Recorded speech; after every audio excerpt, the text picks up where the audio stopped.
Hello दोस्तों, मैं जाकिर हुसैन आपकी जेडएस क्लास में स्वागत करता हूं। दोस्तों, हम लोग साइकोलॉजी पढ़ रहे हैं। साइकोलॉजी में ये वीडियो नंबर 8 होगा। इसमें दोस्तों हम पढ़ेंगे बौद्धिकता का निर्माण,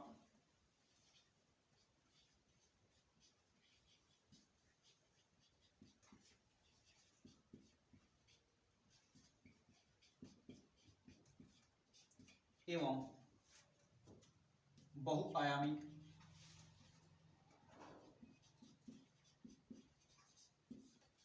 बौद्धिकता।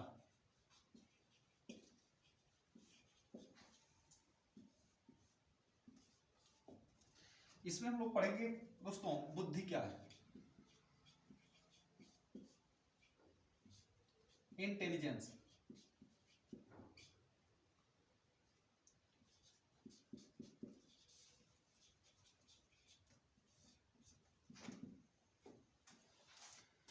दोस्तों हम लोग बुद्धि के बारे में पढ़ेंगे। तो देखिए, वास्तव में यदि बुद्धि शब्द की अर्थ की बात कर लें तो बुद्धि शब्द का अर्थ जो है, बुद्धि शब्द यह समझ, ज्ञान, प्रतिभा एवं प्रज्ञा के लिए किया जाता है।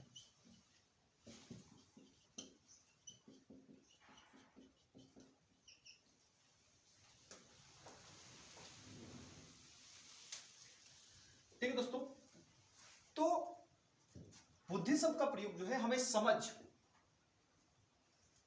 ज्ञान, प्रज्ञा, प्रतिभा के अर्थों में किया जाता है। अर्थों में किया जाता है मतलब हमें यह पता चलता है कि बुद्धि से, जब हम बुद्धि की बात करते हैं कि किसी को कहते हैं कि तुम्हारे पास बुद्धि नहीं है, इसका मतलब सेंस क्या निकलता है कि उसके पास समझ नहीं है, उसके पास ज्ञान नहीं है, उसके पास कोई प्रतिभा नहीं है, ना उसके पास प्रज्ञा है। ठीक, आप किसी कहते हैं कि मूर्ख है, इसका अर्थ यहां निकलता है कि उसके पास बुद्धि नहीं है। तो बुद्धि के अंतर्गत जो होती है ये सारी चीजें आ जाती हैं, ठीक ना। बुद्धि की चीजें जो होती हैं, ये सारी चीजें जो होती हैं आपके पास आ जाती हैं। तो बुद्धि क्या है? हम बुद्धि से कह सकते हैं दोस्तों कि वह शक्ति है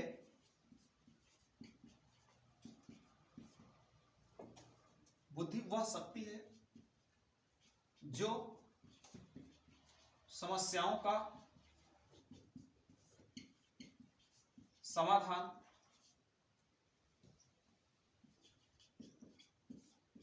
एवं समस्या का समाधान एवं उद्देश्यों को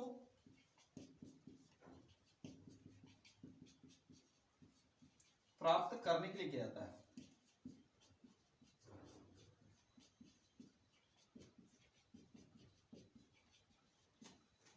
और देखिए दोस्तों, बुद्धि यहां पे हम कह सकते हैं, बुद्धि एक प्रकार क्या है, हमारे पास पावर है, शक्ति है। बुद्धि से हम किसी भी चीज को प्राप्त कर सकते हैं, तो समस्याओं को समाधान करते हैं।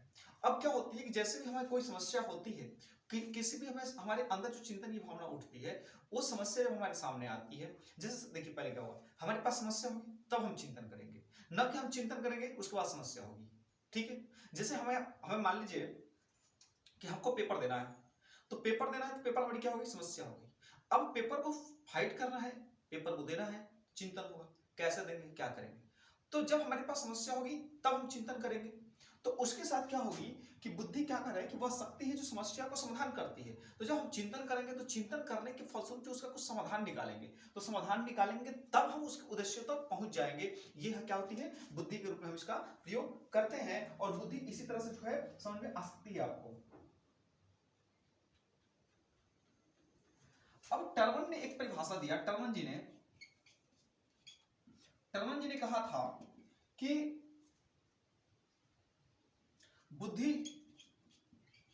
बुद्धि जो होती है अमूर्त बुद्धि, अमूर्त विचारों के संबंध में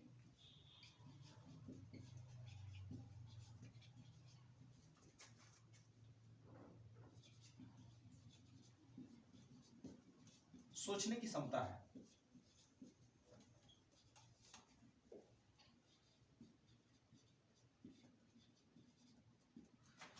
मतलब टर्नर जी के अनुसार, टर्नर ने क्या कहा था कि बुद्धि क्या है, अमूर्त विचारों के संबंध में सोचने की क्या है, क्षमता है। अब कैसे सोचने की क्षमता है, देखिए जैसे क्या होती है, अमूर्त विचार क्या है, मूर्त विचार जो है, जैसे मूर्त, मूर्त में हम मान लेते हैं कि हमको दे दिया गया कि जैसे मान आम है, अब आम दे दिया गया और उसके बारे में हमसे पूछा गया, आप बालक से पूछेंगे कि देखो ये आम है, इसके बारे में बताओ।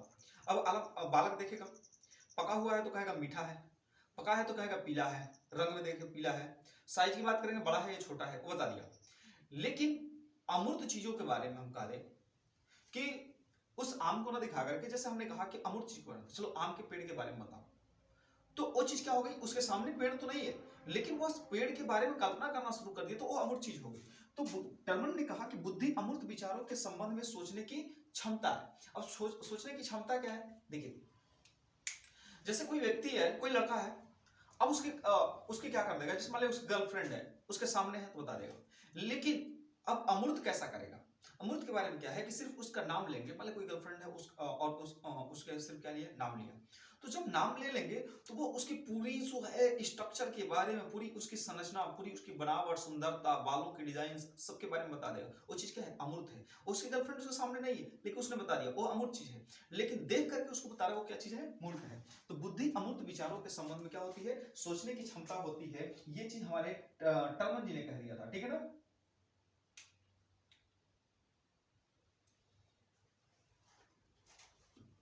लेकिन इसी के संबंध में स्टर्न ने क्या कहा था, स्टर्न ने कहा था, ठीक है ना, कि बुद्धि जो है व्यक्ति की सामान्य, बुद्धि व्यक्ति की सामान्य योग्यता है।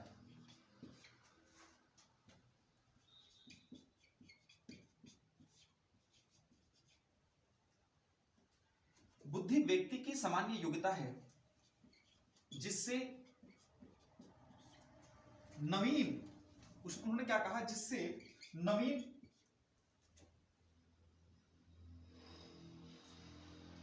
नवीन आवश्यकताओं के अनुसार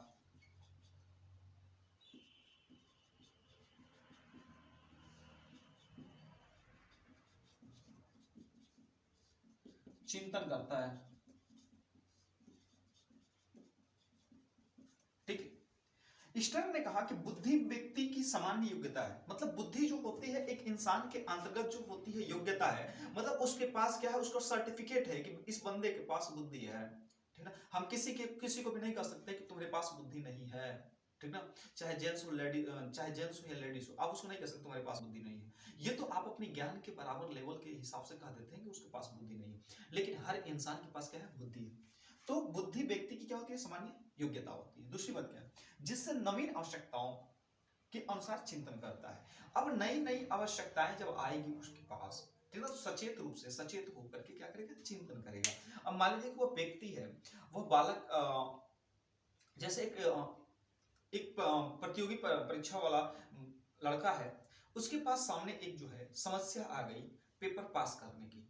तो पेपर पास करने की समस्या जो आए तो उसके अंदर बुद्धि तो है, तो पेपर पास करनी है तो वो क्या करेगा, उसकी नई आवश्यकता क्या है, पेपर को पास करके नौकरी करना। तो जब नौकरी करने की पास करने के बारे में, नौकरी करने के लिए सोचेगा, तो उसके सामने एक समस्या है कि पेपर को पास करनी है, तो पेपर को पास करनी है, इसका मतलब क्या होगा, वो चिंतन करेगा। तो स्टर्न ने कहा कि हर इंसान के बीच जो होती है क्या होती है, एक व्यक्ति सामान्य योग्यता होती है, और जिससे वह नवीन आवश्यकताओं के अनुसार क्या करता है, चिंतन करता है। ये हमारे स्टर्न ने जिन्हें कह दिया था, ठीक है।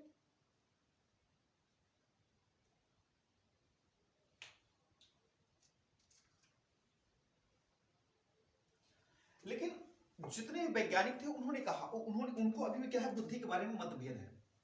जितने भी वैज्ञानिक हैं, उन मनोवैज्ञानिक हैं, उनको बुद्धि के बारे में क्या है, मतभेद होती है। और जब मतभेद है तो उन्होंने बता दिया था कि बुद्धि जो होती है, बुद्धि व्यक्ति की जन्मजात शक्ति होती है। बुद्धि क्या होती है, ये जो है दोस्तों जन्मजात, ठीक है, बुद्धि जो होती है ये जन्मजात शक्ति होती है। तो इस प्रकार से हम लोगों ने देखा कि स्टर्न के अनुसार बुद्धि क्या होती है, हर इंसान के अंदर एक सामान्य योग्यता होती है जिसको सोचने के लिए क्या होता है, इंसान अपनी बातों को समझ सकता है। ठीक है, तो इस प्रकार से बुद्धि और चिंतन जो होती है समस्या को समझ सकता है। अब देखेंगे दोस्तों कि बुद्धि के पक्ष क्या होते हैं। ठीक है,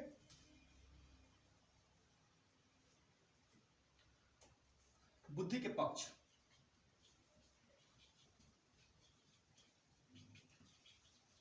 तो दोस्तों बुद्धि के मुख्यतः 3 पक्ष होते हैं।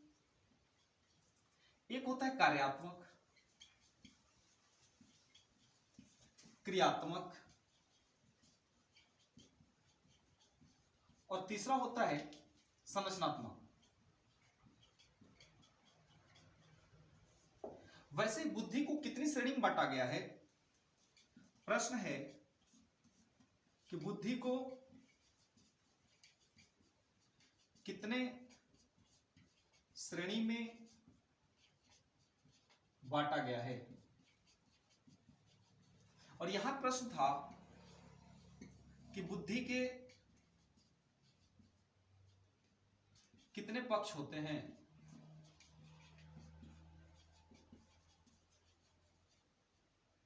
तो उत्तर मैंने बता दिया आपको कि बुद्धि के 3 पक्ष होते हैं। कौन सा होता है, कार्यात्मक, क्रियात्मक एंड संरचनात्मक होता है। वैसे कह दे कि बुद्धि की कितने श्रेणी में बांटा गया है, तो आपको बता दूं कि बुद्धि की 3 श्रेणी होती है। श्रेणी, बुद्धि की 3 श्रेणी होती है। ठीक है, बुद्धि की हमारी कितनी श्रेणी होती है, तो बुद्धि की जो होती है 3 श्रेणी होती है दोस्तों, वह होती है सामाजिक बुद्धि,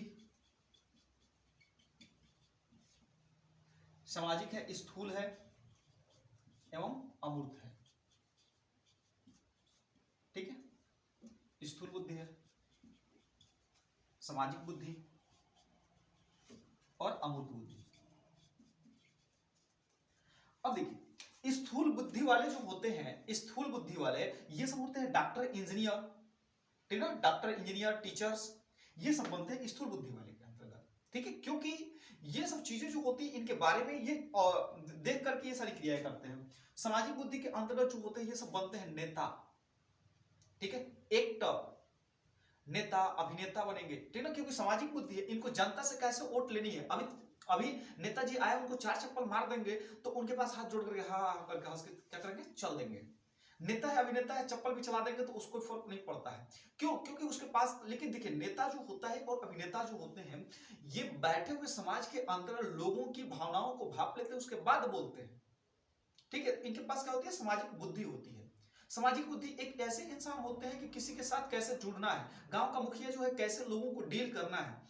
कुछ ऐसे लोग होते हैं जो लोगों के साथ क्या करते हैं, तुरंत अंतःक्रिया कर लेते हैं। और कुछ ऐसे लोग होते हैं जो पूरे सफर तो तय कर लेंगे लेकिन किसी के साथ जो होते हैं बनाव नहीं हो पाता है। अब कुछ ऐसे लोग होते हैं जो ही बस मान लीजिए यात्रा कर रहे हैं, बस में जैसे ही बैठे 2-4 लोगों से तालमेल तुरंत बना लेते हैं। कुछ लोग होते हैं पूरी यात्रा कर लेंगे फिर भी उसके पास जो होगा कोई ये नहीं होगा। तो जो लोग तुरंत ही बना लेते हैं वो क्या होते हैं, सामाजिक बुद्धि। बहुत से लोग होते हैं तुरंत बैठ करके दूसरे में खा लेते हैं, जान पहचान नहीं है तुरंत खाना शुरू कर देंगे। ये क्या है, उसके पास सामाजिक बुद्धि है, ऐसे एक दूसरे से जोड़ना है। स्थूल बुद्धि वाला जल्दी नहीं जुड़ता है, डॉक्टर इंजीनियर उसका मतलब नहीं है एकदम। ठीक है, अमूर्त बुद्धि, ये लोग जो होते हैं ये बनते हैं क्या हमारे, सॉरी, अमूर्त बुद्धि में हम कह सकते हैं इंजीनियर कर सकते हैं, मिस्त्री कर सकते हैं। ठीक है ना, जो घर बनाने वाले मिस्त्री होते हैं, आर्किटेक्चर जो होते हैं, ये लोग क्या होते हैं तुरंत सोच लेते हैं कि अमूर्त बुद्धि है, खाली जगह दिखा दीजिए। जैसे उनको क्या करें, खाली जगह दिखा देंगे, खाली जगह दिखा देंगे, वो तुरंत गाड़ी की parking, latrine, bathroom, bedroom, kitchen, ये सारी चीजें जो है तुरंत उसमें बैठा देगा। इसके पास क्या है, मतलब अमूर्त बुद्धि है, वो तुरंत सोच लिया। ठीक है ना, तो अमूर्त बुद्धि जैसे इसमें हम कह सकते हैं कि इसमें कभी भी आते हैं, कभी अमूर्त बुद्धि है।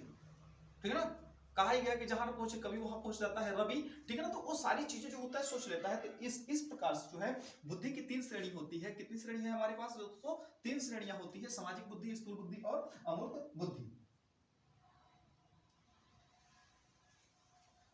तो अब देखिए दोस्तों कि वातावरण एवं वंशानुक्रम, वंशानुक्रम प्लस वातावरण, इन दोनों की अंतःक्रिया से, दोनों की अंतःक्रिया से बुद्धि का निर्माण होता है, बुद्धि का निर्माण होता है। अब देखिए वंशानुक्रम ठीक है, वंशानुक्रम जो है, ठीक है, हमें बुद्धि मिल गई है, वंशानुक्रम, जैसे हमारे परिवार था, जैसे हमारे दादा परदादा की पीढ़ी थी, वैसे हम मिल गए। लेकिन वातावरण, अब मान लीजिए कहीं मेले में गए हैं, बहुत से लड़के हुड़दंग कर रहे हैं, उसमें आप जो है बुद्धि है, आप जो थोड़ा सा मंद बुद्धि के हैं, आप उन लोगों के साथ हैं। लेकिन क्या हुआ, सभी लोग हुड़दंग कर रहे हैं, अचानक जो है सिपाही दौड़ा लिया। तो जब सिपाही दौड़ा लिए तो आप उन बालकों के बीच भी आप भी क्या करने, भागना शुरू कर देंगे। क्यों? क्योंकि वातावरण का माहौल पड़ा। लेकिन कुछ बच्चे ऐसे हुए, क्यों? क्योंकि उसके देखिए अंतःक्रिया कर लिया, क्योंकि उसने देखा कि वातावरण ऐसा बिगड़ चुका है कि पुलिस अब मारना शुरू कर देगी, तो वातावरण डिस्टर्ब हो गया। तो उसने क्या किया, अंतःक्रिया किया, मतलब उन लोगों से क्या किया, इंटरकनेक्ट किया कि कहीं ना कहीं हमको लग रहा है कि यदि हम ये लोग भाग रहे हैं तो कहीं ना कहीं समस्या तो है, यदि हम भी नहीं भागे तो पीटे जाएंगे। तो उसने अंतःक्रिया कर लिया और बुद्धि का क्या कर जाता है, निर्माण या कारक हो जाता है। दोस्तों, तो ये जो था, बुद्धि के कितने पक्ष होते हैं, बुद्धि के कितनी श्रेणी में बांटा गया है, तो आपने देख लिया।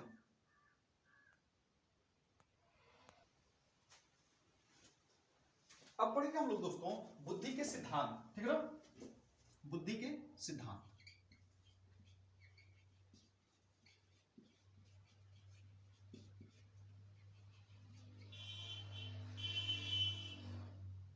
बुद्धि के सिद्धांत में पढ़ेंगे THEORIES, थ्योरीज ऑफ इंटेलिजेंस।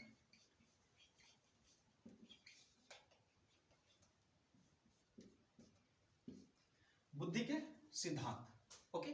तो बुद्धि के सिद्धांत में थ्योरी ऑफ इंटेलिजेंस होता क्या है, ये समझिए। देखिए, बुद्धि के सिद्धांत को, मनोवैज्ञानिकों ने बुद्धि के सिद्धांत को बढ़ाते हुए कई सिद्धांत उन्होंने दे दिया, ठीक है। तो इसमें हम पहला देखेंगे एक कारक सिद्धांत, ठीक है ना, एक कारक सिद्धांत।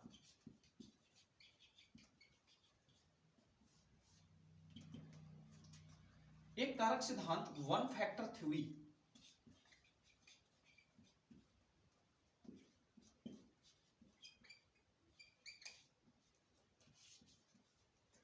एक कारक सिद्धांत के अंतर्गत सबसे पहले देखेंगे यह सिद्धांत दिया किसने। तो इसमें कह सकते हैं सिद्धांत का प्रतिपादक,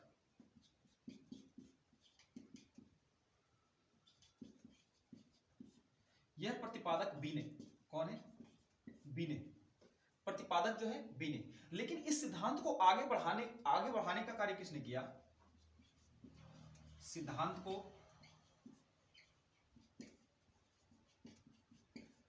आगे बढ़ाने का कार्य ये जो थे करने वाले जो व्यक्ति थे, टर्मन एवं स्टर्न, टर्मन एवं स्टर्न लोगों ने, टर्मन और स्टर्न जैसे मनोवैज्ञानिकों ने जो है इस बुद्धि के सिद्धांत को क्या बताया, आगे बढ़ाया। और उन्होंने क्या बता दिया, इन दोनों लोगों ने बताया कि बुद्धि क्या है, बुद्धि एक अविभाज्य इकाई है, ठीक है दोस्तों। एक कारक सिद्धांत, एक कारक सिद्धांत का मतलब वन फैक्टर के बारे में बताने वाले मनोवैज्ञानिक कौन थे, तो वो बीने थे।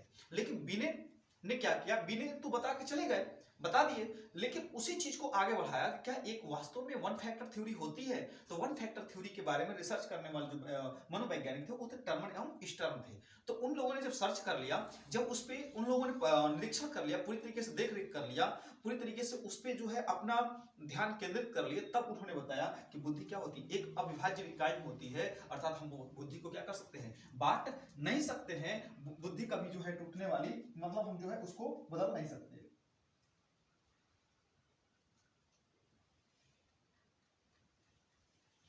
तो बुद्धि अविभाज्य इकाई है, इसका अर्थ की बात कर लेंगे। अविभाज्य का अर्थ,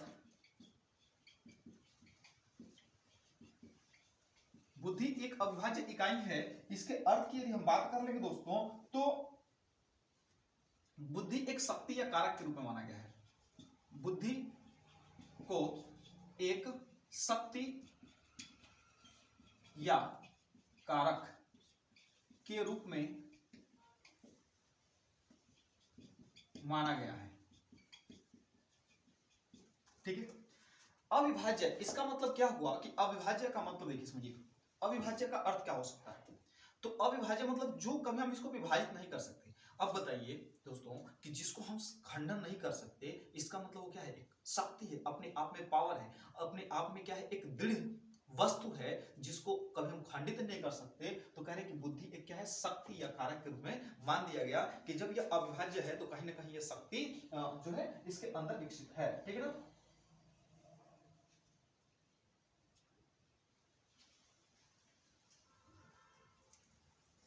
अब हम कह सकते हैं कि मनोवैज्ञानिकों के अनुसार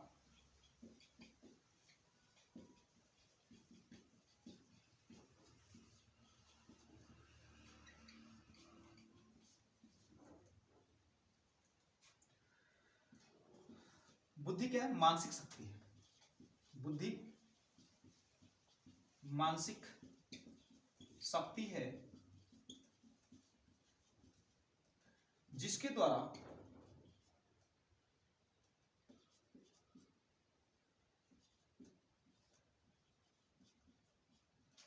व्यक्ति के समस्त कार्यों एवं व्यवहारों संचालित एवं प्रभावित करती है।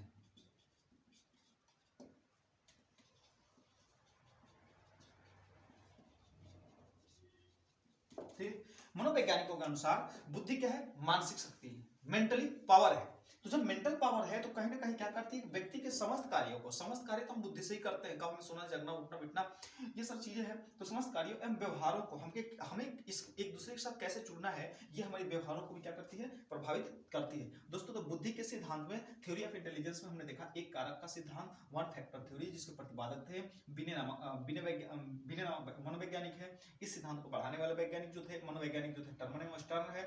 इसमें टर्मन और स्टर्न के अनुसार क्या बताया गया कि बुद्धि एक क्या है, अविभाज्य इकाई है, जिसके द्वारा जो है, अविभाज्य का अर्थ क्या है कि बुद्धि एक क्या है, शक्ति या कारक के रूप में माना गया है, मतलब हम इसको खंडन नहीं कर सकते। और मनोवैज्ञानिकों के अनुसार क्या है कि बुद्धि मानसिक शक्ति है जिसके द्वारा व्यक्ति के समस्त कार्यों एवं व्यवहारों को संचालित एवं प्रभावित करती है।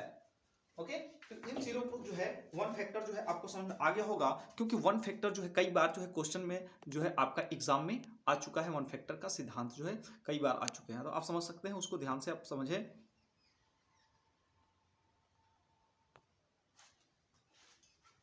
अब हम दोस्तों देखेंगे 2 नंबर, सेकंड नंबर, दूसरा हम पढ़ेंगे। पहला तो हमने पढ़ लिया वन फैक्टर थ्योरी, अब पढ़ेंगे बाई फैक्टर थ्योरी।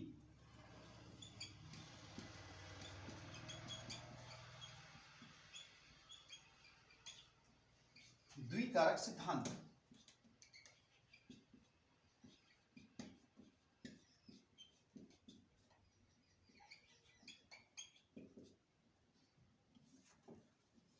देखिए द्विकारक सिद्धांत, इस सिद्धांत के प्रतिपादक कौन है,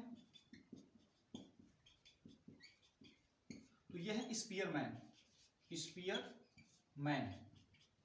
ठीक है, इस सिद्धांत के प्रतिपादक जो है हमारे स्पीयरमैन साहब है। अब देखिए इन्होंने बताया कि किसी भी समस्या को हल करने के लिए, ठीक ना, 2 प्रकार की बुद्धियों की आवश्यकता होती है। ठीक ना, किसी भी समस्या को हल करने के लिए 2 प्रकार की बुद्धियों की आवश्यकता होती है। ठीक है, क्या कहा इन्होंने कि बुद्धि में कितने कारक होते हैं, 2।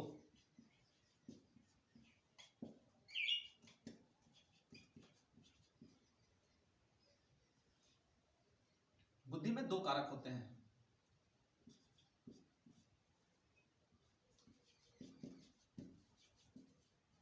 ठीक है, वो 2 कारक कौन होते हैं, एक होता है सामान्य कारक और दूसरा होता है विशिष्ट कारक।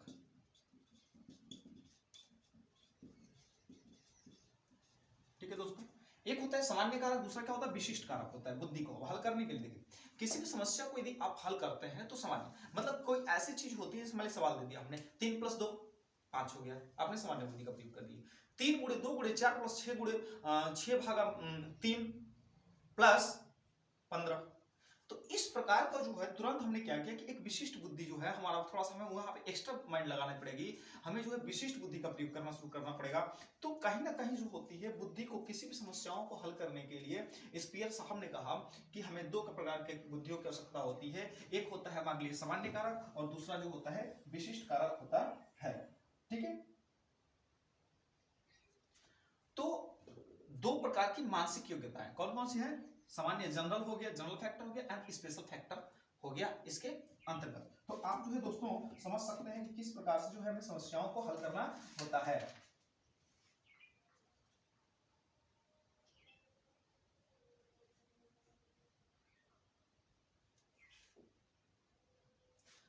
अब देखिए क्या होता है दोस्तों कि द्विकारक सिद्धांत के अंतर्गत कि एक व्यक्ति किसी कार्य के अंतर्गत, किसी क्षेत्र के अंतर्गत जितना कुशल होता है, ठीक है, एक व्यक्ति किसी क्षेत्र में जितना कुशल होता है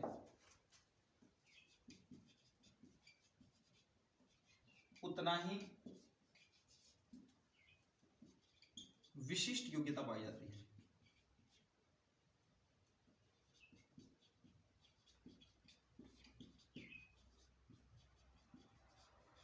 मतलब मेरे कहने का मतलब क्या है दोस्तों कि एक व्यक्ति किसी क्षेत्र में जितना कुशल होगा, आप मान लीजिए कि आप गणित के टीचर हैं, तो जितना कुशल होंगे, जितना आपके पास गणित के अंदर जितनी डीपली से आप पढ़ा सकते हैं, जितनी आपके अंदर कुशलता होगी, जितने आप जो है सवालों को, सूत्रों को अच्छे से बेहतर तरीके से बताने की कोशिश करेंगे, ठीक है ना, तो उतना ही आपके अंदर क्या है, विशिष्ट योग्यता है। मतलब हमने देखा कि गणित जब आप बेहतर तरीके से बता रहे हैं तो कहीं ना कहीं आपके अंदर क्या है, वो सारी क्षमता है, योग्यता है। एक दाई के अंतर्गत यदि बच्चे को आराम से चुप करा करके खिला करके पिला रही है, इसका मतलब उस दाई के अंतर्गत जो है बच्चे को, ठीक ना, उस दाई के अंदर एक विशिष्ट योग्यता है कि जो बच्चे को बहलाकर फुसला करके जो है उसे मना लेती है, तो कहीं ना कहीं क्या है, उसके अंदर एक विशिष्ट प्रकार की बुद्धि है, ठीक है।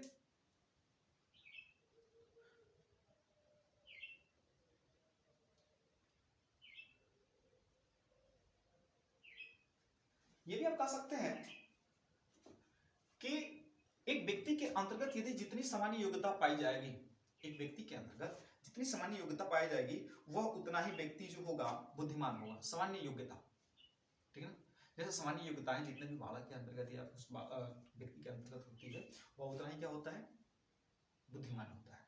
तो ये जो था दोस्तों बाइफैक्टर था, द्विकारक सिद्धांत। ये डायरेक्ट पूछ लिया जाता है कि बताइए उसके प्रतिपादक कौन है, तो स्पीयरमैन है। दोस्तों द्विकारक सिद्धांत में कितने कारक होते हैं बुद्धि के, दो कारक होते हैं, एक जनरल होता है और एक स्पेशल कारक होता है। तो स्पेशल कारक जो होता है हम हर जगह यूज नहीं करते हैं, क्योंकि ज्यादातर सामान्य कारकों का यूज करते हैं। और इनके अनुसार बताया गया कि एक व्यक्ति क्षेत्र में जितना कुशल होगा उतना ही विशिष्ट योग्यता होगी। तो ये हमें ध्यान रखने योग्य क्या है, बातें हैं।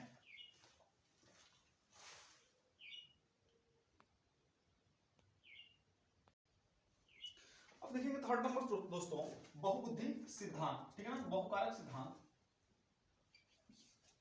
तीसरा पढ़ते हैं बहुकारक सिद्धांत।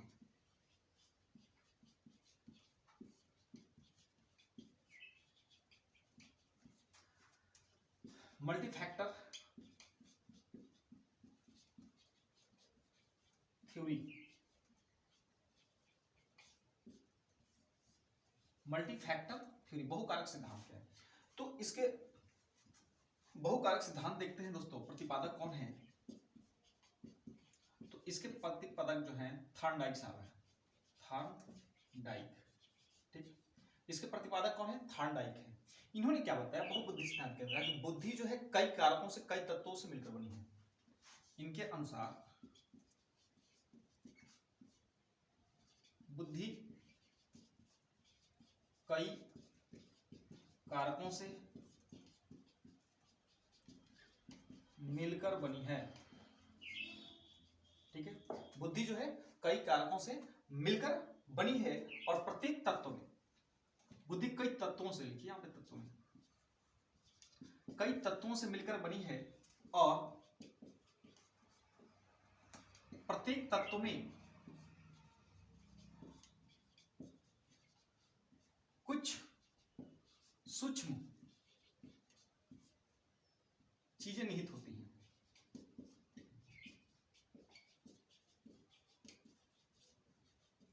अब देखिए इनके अनुसार बहुकारक सिद्धांत में, इसका नाम ही है बहुकारक, मतलब बहुत से फैक्टर, बहुत से तत्वों से मिलकर के बनी होगी बुद्धि, लेकिन हर तत्व का कुछ ना कुछ क्या होगा, क्रिया होगी, कारक होंगे, तभी तो बुद्धि मिलकर के बन रही है। तो इसी को हम कहते हैं बहुकारक सिद्धांत कहते हैं दोस्तों।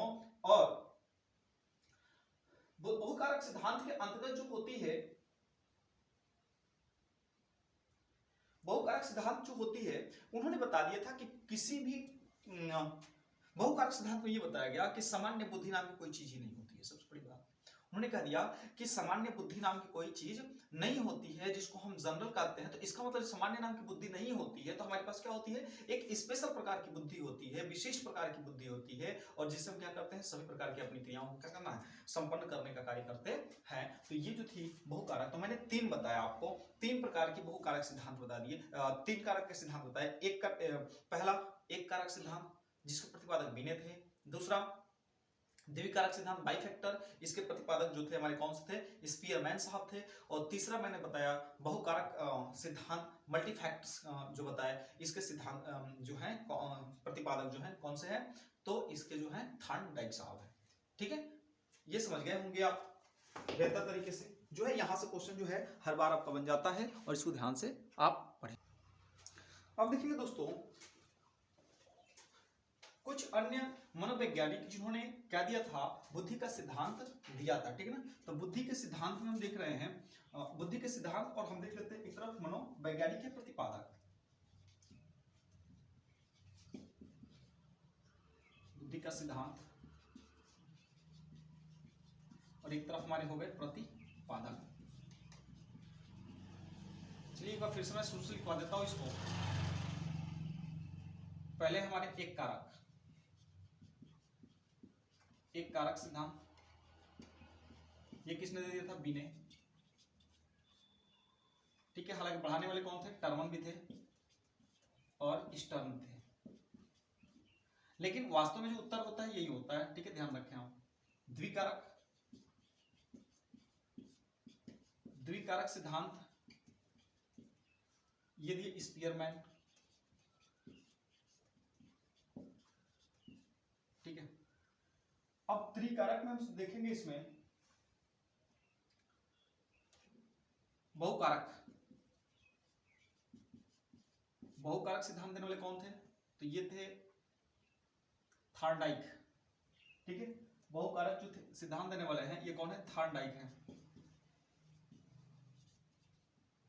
थॉर्नडाइक साहब थे। उसके बाद जो हम पढ़ते हैं दोस्तों, उसके बाद जो आया था आपका इसमें प्रतिदर्श सिद्धांत देख लेते हैं। हाँ, प्रतिदर्श होता है, प्रतिदर्श सिद्धांत, इसको देने वाले कौन है, तो थॉमसन साहब है। प्रतिदर्श सिद्धांत को जो देने वाले वैज्ञानिक मनोवैज्ञानिक है वो कौन है आपके, तो थॉमसन साहब है। ओके,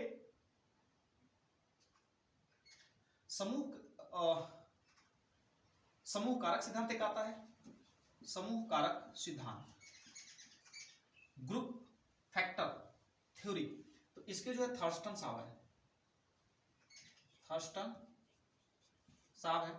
उसके बाद एक आता है आपका सिद्धांत पदानुक्रमित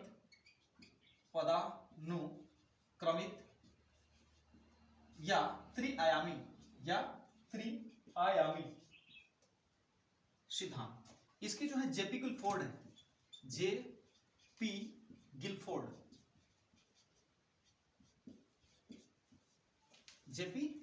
है। देखिए, एक कारक सिद्धांत दिए बीने, टर्मन, स्टर्न, द्विकारक सिद्धांत में दिए स्पीयरमैन, तीसरा बहुकारक सिद्धांत दिए थॉर्नडाइक साहब, प्रतिदर्श में दिए थॉमसन साहब, और हाँ, समूह कारक सिद्धांत दिए थर्स्टन साहब, पदानुक्रमित त्रिआयामी दिए जेपी गिलफोर्ड। और एक आता है तरल आता है तरल ठोस बुद्धि कारक सिद्धांत, तरल ठोस बुद्धि कारक सिद्धांत। इसको देने वाले वैज्ञानिक जो थे, मनोवैज्ञानिक आरबी कैटल थे,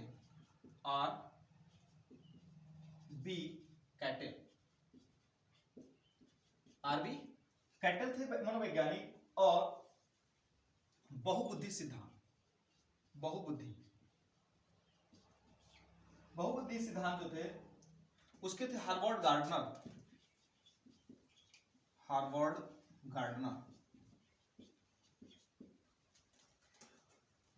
देखिए दोस्तों, ये सारे बुद्धि सिद्धांत जो है कहीं ना कहीं जो है आपका आया है। ठीक ना, और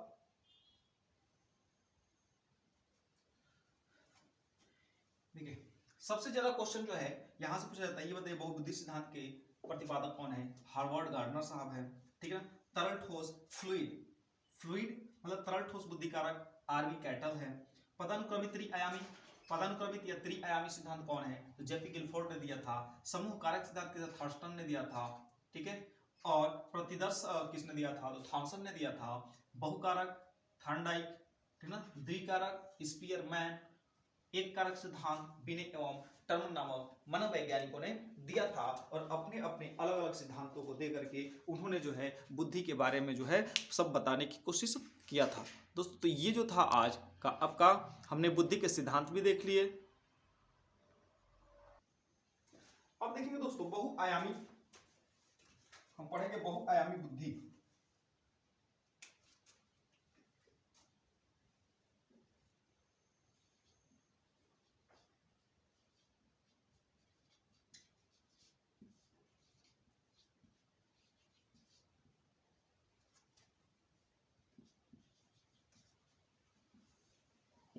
मल्टी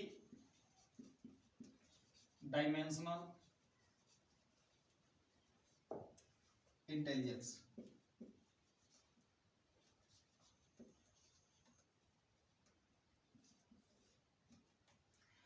इस सिद्धांत को देने वाले जो वैज्ञानिक थे बहुआयामी, इसके प्रतिपादक की बात कर लेंगे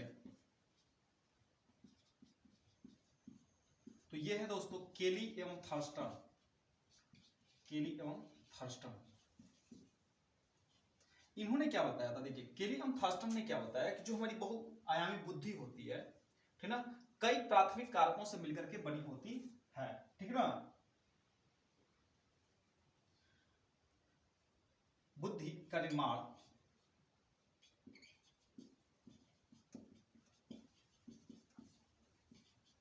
प्राथमिक मानसिक योग्यता के द्वारा होता है।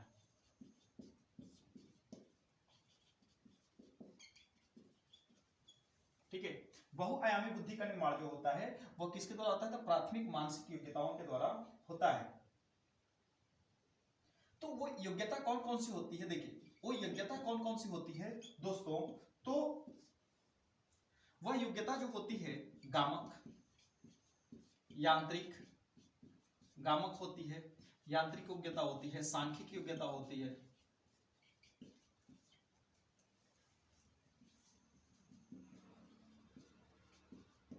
सांख्यिक होती है, स्थूल योग्यता होती है।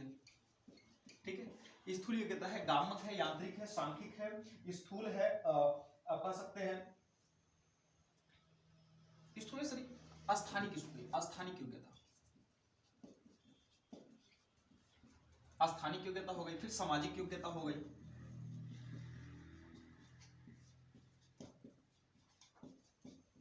ठीक है, सामाजिक योग्यता हो गई। उसके साथ साथ जो है हम कह सकते हैं शारीरिक योग्यता भी हो गई, रुचि भी हो गई आदि। मतलब बहुआयामी बुद्धि में यह बताया गया कि जो बुद्धि का निर्माण होता है कहीं ना कहीं वो एक कारक, दो कारक, त्रिकारक या त्रिआयामी से न होकर के मल्टी डायमेंशनल होता है, बहुत सारे क्षेत्रों से जुड़ करके जो है बुद्धि का निर्माण होता है। बात सही भी है दोस्तों, क्योंकि गामक है, यांत्रिक है, टेक्निकली हो गया, सांख्यिकी आंकड़ों के आधारित हो गया, स्थानिक हो गया, किसी विशिष्ट चीजों के बारे में जानना हो गया, समाज के बारे में जानना हो गया, शारीरिक चीजों के बारे में रुचि, जो इन सारी चीजों को जो मिलाकर के कहा गया कि ये बुद्धि आयामी जो होती है, बहुआयामी होती है, ठीक ना, मल्टी डायमेंशनल होती है। और इसको बताने वाले वैज्ञानिक जो थे केली, मनोवैज्ञानिक जो थे केली एवं कौन से थे? थर्स्टन साहब थे। इन दोनों लोगों ने जो है इस चीजों को क्या किया? बढ़ा दिया।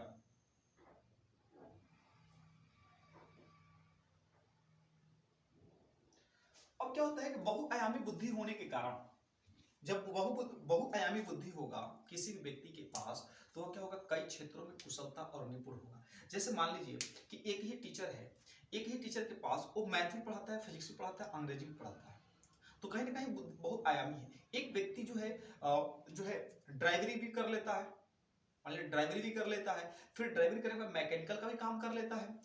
तीसरी बात हम कह सकते हैं कि हो सकता है कि वह जो है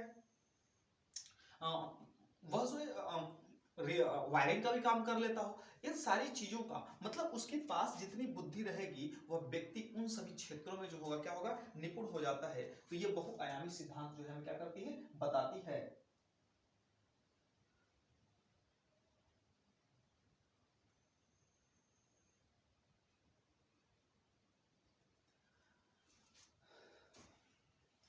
तो इस प्रकार से दोस्तों जो है हम लोगों ने अध्ययन कर लिया कि बहुआयामी बुद्धि क्या होती है। तो बहुआयामी बुद्धि से दोस्तों आप जो परिचित हो गए। अब हम पढ़ेंगे इसमें हम पढ़ेंगे मानसिक बुद्धि एवं बुद्धि परीक्षण। मानसिक बुद्धि एवं बुद्धि परीक्षण।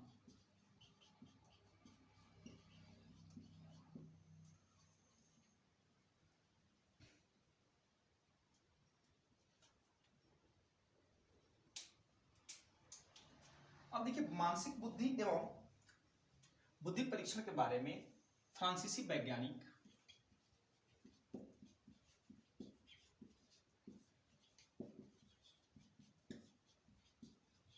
फ्रांसीसी मनोवैज्ञानिक अल्फ्रेड बीने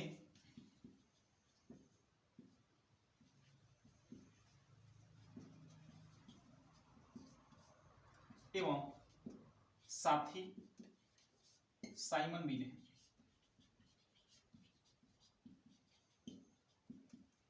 ने इन दोनों लोगों ने बुद्धि के बारे में बताया और उन्होंने कहा कि बुद्धि के अंतर्गत हम बालकों की स्मृति, ठीक है ना, मतलब उनके याद करने की क्षमता, स्मृति, तार्किक एवं आंकिक, स्मृति, तार्किक एवं आंकिक,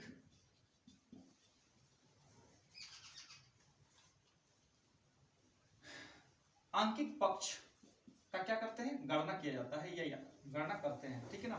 तो बुद्धि इस प्रकार से जो उन्होंने बता दिया और उन्होंने बताया कि सबसे पहले जो होता है कि बालक के अंदर कितनी स्मृति मेमोरी पावर है, कितनी जो है तार्किक उसके पास जो है मेंटल जो है रीजनिंग वाली समस्याएं हैं, और आंकिक जो है उसके अंतर्गत न्यूमेरिकल वाली समस्या जो है कितनी है, या उसके पास न्यूमेरिकल के लिए कितनी तार्किक चीजें हैं। इन सारी चीजों को जो है फ्रांसीसी वैज्ञानिक जो थे, मनोवैज्ञानिक जो थे अल्फ्रेड और बीने ने क्या किया, बता दिया। अब देखिए बुद्धि लब्धांक ज्ञात करने की विधि, बुद्धि लब्धांक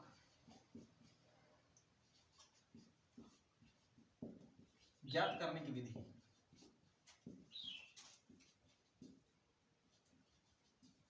जिसको हम कहते हैं बुद्धि लब्धांक, आईक्यू, इंटेलिजेंस क्वांटिटी। तो आईक्यू ज्ञात करने की सबसे पहले विधि जो बताने वाले मनोवैज्ञानिक है, वो मनोवैज्ञानिक कौन थे दोस्तों, तो मनोवैज्ञानिक जो हमारे हैं वो टर्मन साहब है। ये क्वेश्चन जो है कई बार आ चुका है कि ये बताइए कि बुद्धि लब्धांक ज्ञात करने का तरीका किसने बताया, विधि किसने बताया, तो ये थे हमारे टर्मन साहब थे। तो आईक्यू बराबर होता क्या है, बुद्धि लब्धांक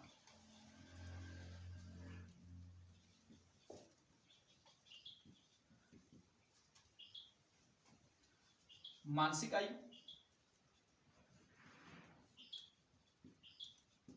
बटा में वास्तविक आयु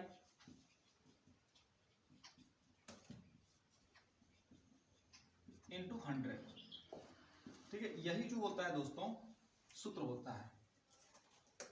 इंटेलिजेंस, किसी बच्चे का इंटेलिजेंस ज्ञात करना है, बुद्धि लब्धांक कितना है, तो उसके लिए हम क्या करते हैं कि मानसिक आयु की, उसकी वर्तमान समय में उसकी आयु जो है, जैसे मान लीजिए कोई बच्चा जो होता है 5 साल का होता है, लेकिन वह ऐसी बातें करता है, ऐसी समझ की बातें करता है जैसे उसकी उम्र जो है 10 साल की हो, ठीक है ना।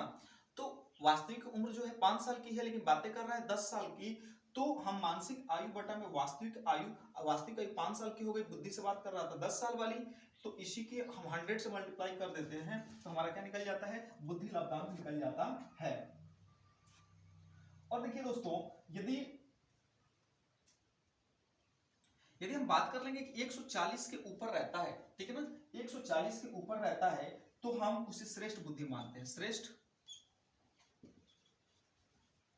श्रेष्ठ बुद्धि या प्रतिभाशाली बुद्धि? प्रतिभाशाली बुद्धि आप मानते हैं, प्रतिभाशाली। और यदि मान के चलिए कि 110 के करीब होता है, ठीक ना, 110 के करीब होता है, 110 से 120 कर लीजिए, 110 से 120 के यदि उस बालक के बीच बुद्धि है तो आप उसको उच्च बुद्धि करेंगे, उच्च बुद्धि कि उच्च बुद्धि का है। और यदि उसकी आईक्यू जो है 90 से 110 के बीच हो जाती है, ठीक ना, 90 से 110 के बीच होती है तो उसे हम सामान्य कहेंगे, सामान्य जनरल कहेंगे। ये नहीं कहेंगे बहुत बालक जो है उच्च बुद्धि का है या इसके पास जो है हाई क्वालिटी की नॉलेज है, ऐसा नहीं कर सकते, क्योंकि वह बालक जब 140 वाला होता है तो प्रतिभाशाली होता है। और इसके बल्कि सामान्य बुद्धि के अंतर्गत जो होते हैं 90 से 109 मतलब 110 के करीब जो होते हैं बालक आ जाते हैं, जिनकी आईक्यू जो होती है, इंटेलिजेंस क्वांटिटी जो होती है इतनी होती है। तो आप समझ गए होंगे दोस्तों कि मानसिक बुद्धि और बुद्धि परीक्षण क्या है और किस प्रकार के बालक जो होते हैं कितने किस श्रेणी में आते हैं।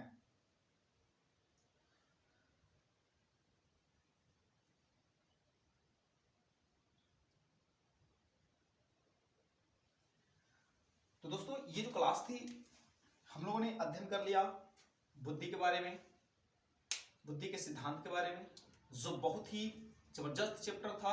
और यहाँ से क्वेश्चन जो है चाहे आप यूपी टेट के दे, सीटेट के लिए दे, जो है हर बार क्वेश्चन बनती है, ठीक है ना।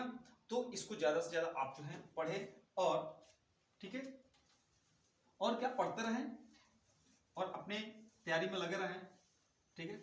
वीडियो को ज्यादा से ज्यादा देखें। वीडियो को देखने के लिए दिल से धन्यवाद।